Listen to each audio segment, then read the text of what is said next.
is Expand Your Horizon Preview Edition for the game starting on Wednesday, January 21st, 2026, and ending on Sunday, January 24th. I am Bob McDonald, and joining me is my co host, Jim Sarro.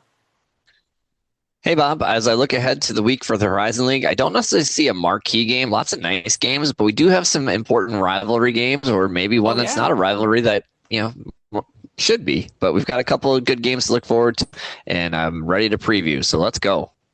All right. Well, as you know, and as you all know, the Expand Your Horizon Preview Edition is sponsored by the Horizon League, which reminds you to make your plans to be in Indy March 8th through the 10th for the 2026 Barbasol Horizon League Basketball Championships. After you get all of the insights here from us here at the Horizon Roundtable, visit horizonleague.com for championships information, merchandise, life and league stories, golden hour content, and much more. Remember, March starts here in Indianapolis at Corteva Coliseum, March 8th through the 10th. And let's go ahead and just jump into Wednesday, January 21st. We got a trio of 7 p.m. Eastern games. So let's start with the Purdue Fort Wayne Detroit Mercy game at Callahan Hall. And last time these two teams met, well, Detroit Mercy came close, but couldn't quite get it done in Fort Wayne. Now the Mastodons on a 4-game winning streak now have to defend that on the road in Detroit. It's kind of an interesting matchup though, because both teams play a little on the faster side. Both teams, 3-point shots have been falling for them. Fort Wayne has really turned their season around, and going on the road, this is going to make or break you in conference play. Is can you get some road wins? And so this will be a very good, probably a sneaky good matchup for Horizon League fans to Oh, pay sure. attention to on Wednesday. I think it's a good matchup just in terms of the way the two teams play each other, and should be one with a fair amount of points. Detroit Mercy, where Fort Wayne needs us to kind of keep elevating the standings, Mercy's in a spot where we got to figure out who you are, and getting a home Yes. win is going to be of the utmost importance. They haven't necessarily had a great home court advantage, so we'll see what kind of crowd they get. They got two big opportunities this week, though, to put some butts in the seat and make some moves in the standings. Yes, they do. And the second game at 7 p.m. Eastern is IUND at Oakland, and uh um IUND got a win. Yeah, they got an overtime win against their as I long expected. No Horizon League team is gonna go 0 for the conference. They're just not gonna do it. IUND got off the schneid, beat Robert Morris in overtime, but this is Oakland though. And Oakland is tough. They went in, they swept the Wisconsin road trip, and they looked really good doing it. Yes, they did. They looked really good doing it. You And might know this a little matchup, something about that last oh, matchup, huh? oh my gosh, it was a tough day for Phoenix fans. I won't lie. This matchup, though, Oakland and IU Indy both play fast. Oakland just keeps moving up in the Ken Palm tempo. They're number 27 nationally. IU Indy still holding the number one spot. Haven't wavered at all in that regard. But you're going to play fast. But now you have a difference in a couple different things here. So one, you have Oakland, who is really efficient in what they're doing offensively. They have the 118th ranked offense in the country in Ken Palm. IU Indy's at 268. So playing fast, but playing effectively, two different things. That favors Oakland. And we know we've talked a lot about IU Indy having difficulty from distance, not necessarily being able to shoot the ball very well from behind the arc. And Oakland is the number one team in league play at 3-point field goal defense, 29% allowed. So this Oh yeah. matchup it's going to be fast. There's going to be a lot of Oakland points for sure. It's just going to be a matter of if IU Indy can keep up with them. But one thing that is hard to measure here when you finally break through and get that win, like IU Indy has now, and then they did play reasonably well against Detroit in a tough They game did. or a close game.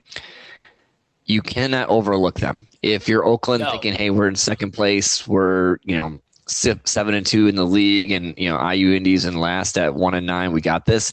That's how that's how you make mistakes. That's how you falter. So this will be everything says this should be an Oakland win, but we'll see what kind of momentum that UND's got now that they got a little positivity on their side. Oh yeah. All right, well, let's move on to the last 7 p.m. Thursday game. And it's Cleveland State. They're heading to Wright State. Cleveland State got themselves a pretty good win against Youngstown State. But Wright State at the Nutter Center is pretty invincible. I don't know what other word to use when you talk about Wright State at the Nutter Center this year. It's just been they've just been pretty dominant throughout for a good chunk of that chunk of their time at the Nutter Center. Cleveland State also has the issue of not sure if Josiah Harris is going to play again. Not sure if Priest Ryan, who hurt his ankle, not sure if he's playing. Wright State has Michael Cooper back. And apparently it doesn't matter. Apparently they got all these guys, and apparently Michael Amari Bay didn't play, but didn't matter. But it didn't matter. And it just seems like Wright State has the defensive tools to make Cleveland State's lives miserable. Yeah, Wright State definitely, the way they steal the ball, block the ball. Here, for me, the key to this game, though, is Wright State has one of the most high-powered offenses in the league. Their KenPom rating's 119, but in the league play, they're number 3 in points per game, 84. They're number 1 in field goal percentage, shooting 53%. And then you go against Cleveland State, who we could just politely say defense isn't exactly their thing right now. 354th in the country on defense. They are. Hey, it's probably higher than it was before their Youngstown State game. That's true. And I mean, then they're number 10 in points per game allowed. But it was higher than now. Yeah, but they're number 10 in points per game allowed. So this is a game that, again, all signs favor Wright State. But if you come in too confident, and then also the other factor too, Wright State actually is probably the one team in the league that has a consistent home court advantage. Another center's huge, but they still are. They're drawing a decent crowd, leading the league in attendance. So I would anticipate all signs point to Wright State in this one. We shall see on Wednesday evening. All right. Well, let's move on to Thursday, January 22nd. We got a 6:30 p.m. Eastern start. Green Bay, they're heading to play Youngstown State. And I got to tell you, man, if Youngstown State didn't have bad luck, they wouldn't have any luck at all. Because they're 2-7, and a good chunk of those games they lost by at least maybe one maybe 2 possessions, and hopefully they can get off the schneid because things have not been going. They've had some really rotten luck, and Green Bay is, on the other hand, is definitely looking to bounce back from that Oakland. Well, thing. Let's just call it thing. Yeah, we'll call it a thing. Youngstown State, so very interesting. I like to look at the teams and kind of put some stats together to help explain where they're at. Youngstown State is number 1 in conference play in offensive rebounds, and yet they're only number 10 in field goal percentage. So they're getting. That is such a head scratcher. Yes, they're. So they're not shooting that great to begin with. But then you think about, where do offensive rebounds tend to happen? Like in the paint, where it's closer to the hoop, better, higher percentage shots. And so they have been nip and tuck in games. I mean, they've lost however many in a row, but they have they're right. They're not getting blown out for the most part. They're right there. No. It's like ice cold shooting that has really hurt them. The Phoenix are much improved in rebounding, but we have seen when they go against big athletic teams, they've gotten I think the term that people use is boat raced. I believe I've used that term frequently. Yes, they have had the engines fired up on them early a couple times. Oakland just worked them super hard on the glass. When the last time they got beat like that was against Campbell, who really out rebounded them. And so Green Bay is going to have to just keep Youngstown off of the Oh yeah. off the glass. And then conversely, Green Bay is a very good 3-point shooting team. They don't take a ton of them, but they're number 3 in the league in field goal percentage made. And Youngstown State is number 10 in field goal defense. They're allowing 40%. So there's an opportunity, like if you're Green Bay, keep them off the glass and make threes. And then conversely, if you're Youngstown State, you're thinking get on the glass, but actually convert and then defend the 3-point line. And you've got, a better opportunity. So kind of a fascinating game. Both teams need a win. Green Bay to continue the momentum of saying, hey, we're serious. We're one of the top teams in this league. And Youngstown to turn around what is currently a 2-7 start to league play. Yeah, absolutely. All right, well, let's move on to the 7 p.m. Eastern game on Thursday, and that is going to be Milwaukee. They're heading to Moon Township to play Robert Morris. The last time these two teams played, it was a last-second shot that got Milwaukee to win. Things have changed a little bit for them over since that happened. If I'm not mistaken, the guy who shot that last shot to win the game for the Panthers, he's hurt out for the season, and the injury bug has been extremely familiar or with the Panthers this year, especially as of late. We've talked about Lovelace, John Lovelace, and Seth Hubbard. Again, the guy with the winning shot who are out with the who were out. Now you got to contend with Faison Fields and Danilo Ivanovic, and we don't know their status for this game, and it's been kind of a patchwork up front ever since, and that is not a good spot to be in, especially going up against a team like Robert Morris. Yeah, and in talking to my friends here in Milwaukee that are Panther fans, it sounds like Danilo is, a longer term to recovery, and that Faison's, coming back sooner rather than later. If there's a game for Faison to come back for, it's Robert Morris because, strength of Robert Morris is the rebounding. It's interesting, though, with Robert Morris, and I've been kind of hitting on this theme a little bit, but I guess I'm just surprised that, their defense has not been very good. They're number 9 in points per game allowed in conference play, 83 points per game. They're number 10 in field goal percentage defense. They're allowing 49%. So, that could be a case where Milwaukee, if you can get going, we just saw Amar Aguilar have a massive game. Yeah. If they can get going, but the problem is Milwaukee's defense isn't very good either. You think about a team that's they're trying to tilt the floor. That that's the saying that Coach Lundy loves to use, and they're only number 10 in the league in turnovers forced per game at 9. So they're not able to tilt the floor. This is just I don't know what the key factor in this game is going to be. It's just two teams that aren't who we thought they were going to be right now, and they're both trying to figure it out. On the road or at home for Robert Morris, maybe that's the difference. I'm not sure, but still a good, evenly, good matchup. And on top of that, we know there's talent here. These are two of the top picks, two of the top teams in the league. So they had on paper talent. So we'll see what we get on Thursday. All right. Well, before we get into the weekend games, wanted you guys to remind you guys once again to make your plans to be in Indy March 8th through the 10th for the 2026 Barbasol Horizon League Basketball Championships. After you get all the insights from us here at the Horizon Roundtable, visit horizonleague.com for championships information, merchandise, life and league stories, golden hour content, and much more. Remember, March starts here in Indianapolis at Corteva Coliseum, March 8th through the 10th. By the way, I did want to, before we go any further, I did want to mention the fact that, if I'm not mistaken, the Horizon League still has, if I'm not mistaken, they still have the Horizon League Associate membership still, I believe. It's on horizonleague.com. So yeah, you definitely want to take a look at that. I believe you get a souvenir glass to go with that too, if I'm not mistaken.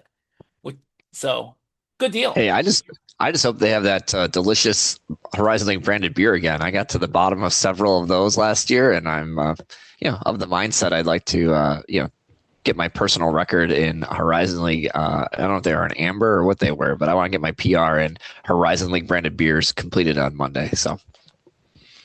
Okay, I guess I will be not asking for a press credential on that day for you then.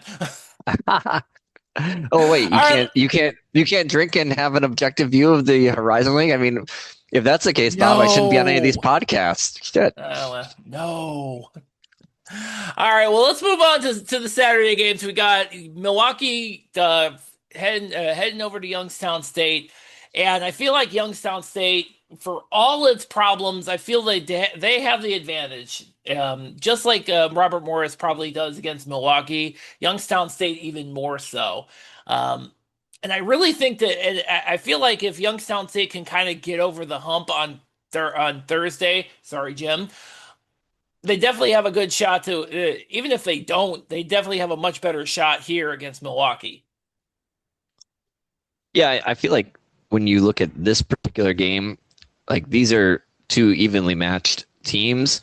It's really hard to know which way this is going to go because you've got, just both teams heading in the wrong direction currently. Again, but two teams with a, significant amount of on paper talent that there isn't really a stat that you could point to and be like, oh, here's where they have the advantage. And I've even a little bit concerned for Youngstown because they've had a little bit of negative momentum. Like when I've turned on their home games of late, the crowd hasn't been as big, it hasn't been as raucous. Like that was getting to be a really tough place to play, and right now it hasn't been. So we'll see where this goes, but definitely, there's an opportunity if you think about for Youngstown and Milwaukee, and like kind of that with the what Wisconsin teams playing the Eastern teams, all four of those teams are, needing some wins badly for different Oh yeah. reasons, and so two of them in Robert Morris and for Green Bay are just for positioning within the league. Getting swept or sweeping goes a long way for those teams. And then for Milwaukee and Youngstown, it's about turning around what has been a disappointing start to Horizon League play. Sure. So let's, while we're on it, might as well talk about the Green Bay Robert Morris game, also at 2 p.m. Eastern. And when last these two teams played, Jim, as you know, things did not end well for Green Bay because they had a double-digit lead and Robert Morris came storming back. Sound familiar? It does. It This also year, didn't end well for one of the chairs, so that didn't go oh well either. yes, I'm sure the staff at UPMC Arena are hiding the chairs this year, this time around. Although I gotta say, Green Bay has gotten a lot better in these closer games, though, for sure. Robert Morris, we have some evidence that we've seen some examples of that not being the case. Like for example, when they lost in overtime against IUND. So I feel like Green Bay is much improved over over that contest against Robert Morris, and I feel like if they're gonna get if again if young depending upon how everything goes, actually, you know what, even regardless of how everything goes at Youngstown State, I feel like Green Bay definitely has the matchup. Especially in the backcourt, because Robert Morris is going to have a heck of a time guarding the guys, guys like Riedinger and Justin Allen. Um, and I feel like that's gonna be a big challenge for Robert Morris, especially in this game, just like it was in the last game, really. Yeah, I heard that Robert Morris event staff is actually going to Costco and buying all bag chairs, like the camping bag chairs. Just going to set those out for the bench. Just Hey, there you go. that way, if anything happens, like it's sideways, it's like, hey, it's only a $9 chair, no big deal. But all the jokes, aside, when you think about this game, so you talked about Justin Allen, homecoming game for Justin Allen. He's not a quasi homecoming game. He's from New York, but he spent 3 years at Carnegie Mellon, which is in He Pittsburgh. did. So I would imagine he'll have some friends and family and supporters there. So, keeping yourself in check when you've got your people there. That's, the maturity level it takes to do that. That'll be one little factor in this game. Green Bay, if they can keep Robert Morris off the glass, they're going to out execute Robert Morris more Yeah, than likely. But sure. you can't let them continue to just rebound and get easy shots.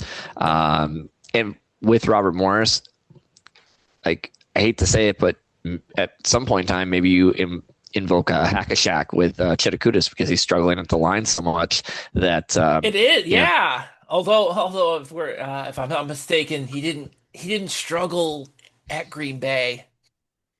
no. Maybe that I don't know if that strategy might backfire. I don't know. Hey, So reversion, Bob, it's reversion to the mean, right? Like you got at some point, if a guy is like a 36% shooter and he sure, shot 70% against you, the next time he's got to go like zero, right? Like I'm there speaking you at go. index. No. This is not meant to be a fan place, but like something, that could be a strategy because he really struggled. Like they couldn't put the game Oh away yeah, against Northern Kentucky because he was getting to the line, but he wasn't making a lot. He was making free throws, but not at a high enough rate. But yeah, this is this is probably one of the more meaningful games of the week because you think about where Robert Morris is through all their struggles. They're 4-5, and depending on what happens this weekend, they can move to 6-5, or they can move to 4, potentially even 4-7, and be cooked. So this true. is a pressure. These are pressure games now for these teams. Absolutely. All right, and you say meaningful game. We got rivalry games on for Saturday. We got 3 o'clock. We got the Metro Series game at Callahan, Oakland and Detroit Mercy. And unlike years past where things did not work out so well with Detroit Mercy, I kind of like this game, although this is Oakland. Oakland is again has been riding pretty high, so Detroit Mercy is definitely going to have their work cut out from them if they're going to win in front of the hometown crowd, especially against this particular Oakland team. The thing that Detroit Mercy has that gives them, some opportunity here is they have the meaningful big bodies. If you think Sure. about some of the guys that they have on their roster, they've got big enough, long enough, strong enough guys that can. There is no stopping Hogue, Buru, and Garrett. There's Yeah. just hoping to contain them and slow them down. Uh-huh.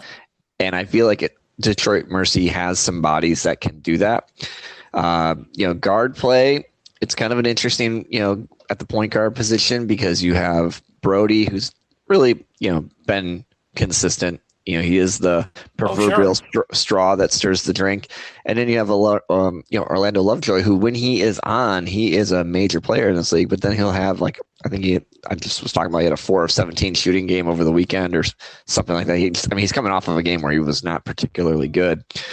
So yeah, we'll see what we get here. But there's a decent opportunity to make it a meaningful game. It would, I think, for Horizon League fans, having this rivalry not be one-sided would be awesome. One statistical thing I want to point out, because I think this is super cool for Oakland. You know how old school coaches used to always say, we want to make more free throws than Yeah. the other team attempts. Oakland is the only team in the Horizon League in conference play. They have 208 free throws made, and they've only allowed 148 free throw attempts. Their zone and teams' inability to get to the rim against their zone has been a major factor in their success. They're plus 60 at the free throw line through 9 games. So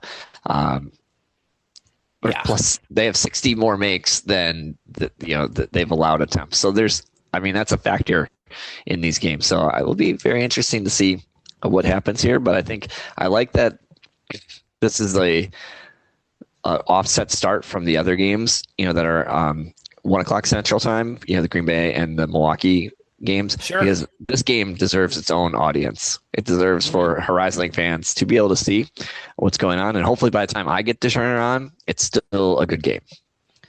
Oh, you want to talk about making sure the times has the most eyeballs on it for rivalry games? Northern Kentucky at Wright State. Um, I, again, though, and we talked earlier here on this episode about how tough a environment the Nutter Center is going to be. This is Northern Kentucky. You can multiply that by a factor of 10 for this particular game because because that crowd is going to at least they better be very into this game with Northern Kentucky as rival. And I believe at Northern Kentucky, they've had their ups and downs. They've had their ups and downs in this. They've had their ups and downs. I mean, they lost an OT to Robert Morris, but it's always, it's always a matter of which Northern Kentucky shows up, really. And I think one of the things that, especially the last week, kind of exposed for Northern Kentucky is that there are ways around that defense of theirs. And I have this feeling that Wright State's going to try to figure out all of them. Well, in one way around that defense, Northern Kentucky in league play is number 9 in 3-point field goal defense, allowing 37% from deep, which isn't terrible, but it is, the ninth worst. And Wright State's really good at shooting. Like we're wondering who is going to be their shooter, and they're Everybody. number one. Yeah, It's everybody. Turns out it didn't matter. Anybody who's in a Raider jersey is going to be able to shoot. And so there's the opportunity set. Now, Wright State, like it's kind of Greg Kulo pointed this out, and I thought it was kind of astute on the weekly episode. The top teams in this league aren't taking a ton of threes. Sure. The three best shooting teams in the league from deep also have like probably 3 or 4 of the least amount of attempts. So they're just taking the smartest ones versus taking any shot.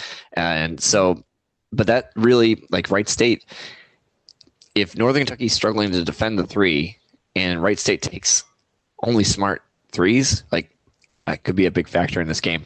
I will say this though, I love that this game is at 7 p.m. Eastern time on a Saturday night. Oh yeah.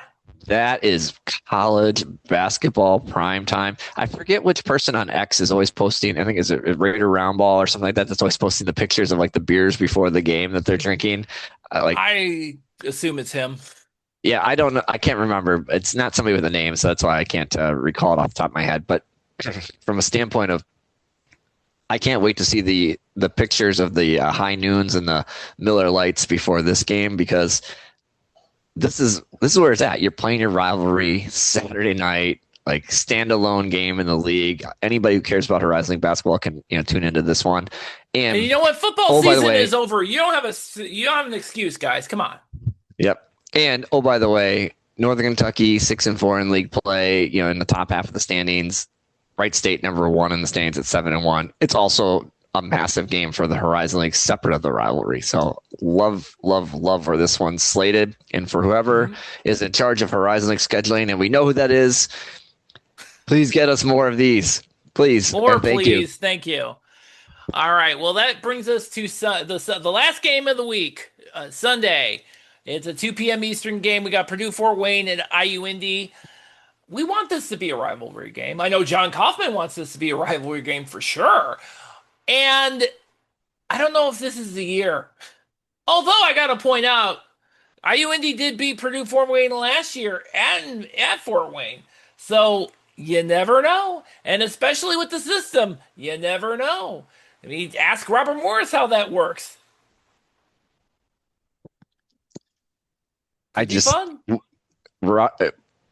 Fort Wayne, I almost said Robert Morris. Fort Wayne, they are shooting the ball. They take a lot of threes. They're shooting much better in league play. Non-conference, they kind of struggled from deep. They're up number 5 in three-point field goal percentage at 37%. IU Indy last in every defensive shooting category. So, I mean, at the end of the day, if this is about Fort Wayne doing what Fort Wayne wants to do, if they're able to play, because they're going to play, the game's going to be played relatively fast. I mean, if you think about Fort Wayne, tempo wise is at 152, so you're going to see, they're going to get up and down. This is going to be just about, can Fort Wayne shoot the ball or not? If they can shoot at the level they're capable of, this is probably not going to be much of a rivalry game. Well, I think the other thing too is that we saw this against Milwaukee with that depleted front court. Purdue Fort Wayne didn't have a problem getting in the paint, getting on the glass, and I feel like this is kind of an Achilles heel for IU Indy, and I feel that I can very well see kind of a repeat of that, how Purdue Fort Wayne performed against Milwaukee against IU Indy, especially in the interior up front. Yeah, especially like up front, like Darius Duffy had a nice game against Milwaukee, 6 of 6 from the floor. So basically, he just needs to tell himself he went to IU Indy too. There you go. Yeah, perfect. He just needs to create a reason in his head or something to go dominate, because he was a major factor in this game. Really, the only opportunity, it's still been a bugaboo for Fort Wayne. Their last in free throw percentage made 67%. So like if you haven't, and IU Indy's got enough bodies, maybe following them is a strategy to slow down the 3-point barrage that would be forthcoming. But I'm not sure. I like this game just in terms of fun factor. You're gonna have two teams going after it, playing fast. but Yeah. I'm not sure what the result's going to look like in the end here, just because. I feel like there will be a lot of points. Yeah. Yeah, I just feel like what Fort Wayne To does state well. the obvious. To Yeah, state what the they do obvious. well is what IU Indy doesn't do well, and so True. that's concerning on paper. But I True. really, you talk about rivalry. I don't think that this one has the same amount of juice as Milwaukee, Green Bay. Maybe some of No. the other games that we talk about, Oakland and Detroit. But it would be great for the league. To your point, Coach Hoffman would love this to be a rivalry. I think it'd be great for the state of Indiana, a basketball rich area. If that, win IU Indy, and it's not if, it's when. IU Indy's going to get themselves together. They've got coaching. They've got some resources behind them now. They're going to get this turned around. It'll be great for the league when this one kind of has that same amount of juice. And it's also tough for it to be a rivalry because the Fort Wayne, fan base, like, they have a good team. Fort Wayne, you're 6-3. Get to the Coliseum. Get to the gates. Whatever. Yeah. Like, get to go see these teams. Like, please, if you're a Fort Wayne fan, I know this one's in Indianapolis, but next time Fort Wayne's at home and you're in Fort Wayne, go watch these guys. It's fun basketball, and they're 6-3 in the league. They're right there. They're right there. Absolutely. So just, I don't know where. I didn't have doing a commercial for Fort Wayne Mastodon basketball on my bingo card today, so I don't know where that came from, but I love tickets rivalries. are available at gomastodons.com. Yeah, good seats, plenty of good seats still available. So there you go. All right. That's gonna wrap it up for this episode. I got one more preview for you though, Jim. Just one more. Oh yes. Well, I mean, as you know, I'm not on the regular podcast right now, so I'm just gonna preview that very soon. I'm not gonna say when. I'll say when later. Go to horizonroundtable.com/subscribe. The email subscribers might get this announcement, get this a little earlier than the rest of you. But yes, I'll be back. I shall return. Stay tuned. That's the preview. Now, I have to ask a question. Is this because we're doing such a terrible job in your absence, or is this because we're doing too good of a job and you're like, oh man, I gotta get these guys out of here? No, I'm teasing. I can't wait to have you back whenever that time may be. And that is a good teaser for those who pay attention to the Horizon Roundtable. And it turns out, the coaches around the league do. It's true. Clearly there's going to be a quiz because I'm definitely going to say, hey, you better listen to the entire thing to get what I'm saying here. But horizonroundtable.com, that is where you will find all of our articles and all of the episodes for this podcast and the regular podcast. And again, Jim, you've been doing a great job with Greg and Giovanni Mosheri. You guys have been doing a great job. I can't wait to come back. And it will be soon. I'll let you guys know soon. But until then, thank you all for listening.